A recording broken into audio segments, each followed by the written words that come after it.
Merci, Monsieur le Président. Madame la Ministre, dans toute guerre, il y a des combattants, mais surtout des victimes.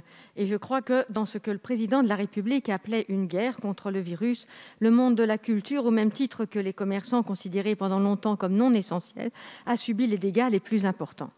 Aujourd'hui, nous nous réjouissons que l'heure soit à la libération, même si tout le monde redoute que celle-ci ne dure jusqu'à l'automne. Dans le cadre de la reprise générale d'activité, le Président de la République a annoncé la réouverture des lieux de culture dès le 19 mai et nous saluons bien évidemment cette annonce. Cependant, il demeure encore beaucoup d'incertitudes liées aux conditions de reprise, dont on craint qu'elles soient disparates en fonction de la situation épidémique, du taux d'incidence et de la saturation des services de réanimation. De plus, les conditions liées aux jauges inquiètent certains musées ou salles de spectacle qui renonceront à les mettre en place de peur que l'ouverture conditionnée de la billetterie ne permette de couvrir leurs frais. Dans cette activité, l'équilibre financier se fait à jauge quasi pleine. Ces réserves s'inscrivent sur fond d'évolution et de fracture de la pratique culturelle au cours de cette dernière année, sans oublier le sentiment de frustration et d'abandon du monde culturel de la part de politiques.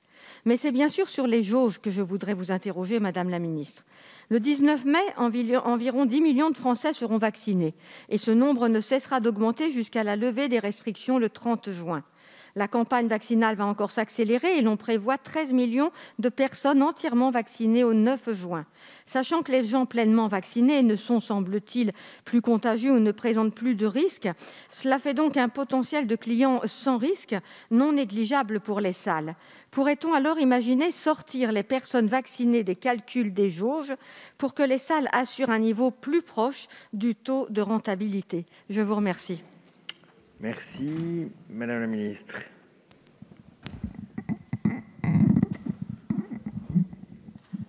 Madame la députée parlait d'abandon de la part des pouvoirs publics, alors que la France a aménagé des conditions d'aide inédites dans le monde, me paraît peut-être légèrement et même profondément exagérée.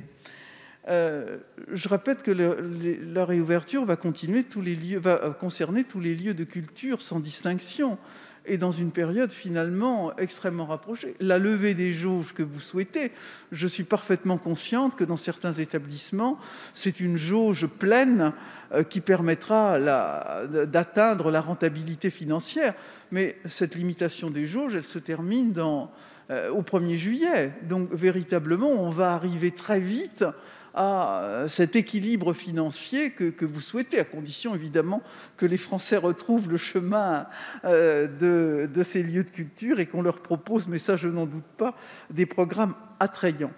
Le plan de réouverture donc présenté par le Président de la République ce jeudi 29 avril prévoit d'enrichir notre arsenal d'outils de lutte contre l'épidémie sur le territoire national de ce pass sanitaire.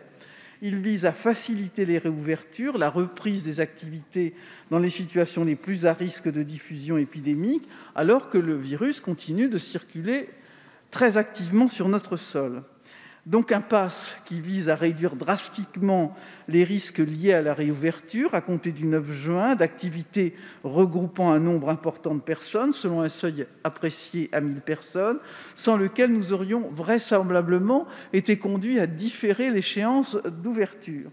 Pas uniquement pour la culture, mais également pour les autres secteurs, les sports, l'événementiel. Le Conseil scientifique a été saisi d'un avis sur l'opportunité et les conditions d'utilisation de ce pass sanitaire. Cet avis est attendu d'ici l'examen par la commission des lois du projet de loi de gestion de la sortie de crise sanitaire. Et donc, 3 types de preuves sont envisagées.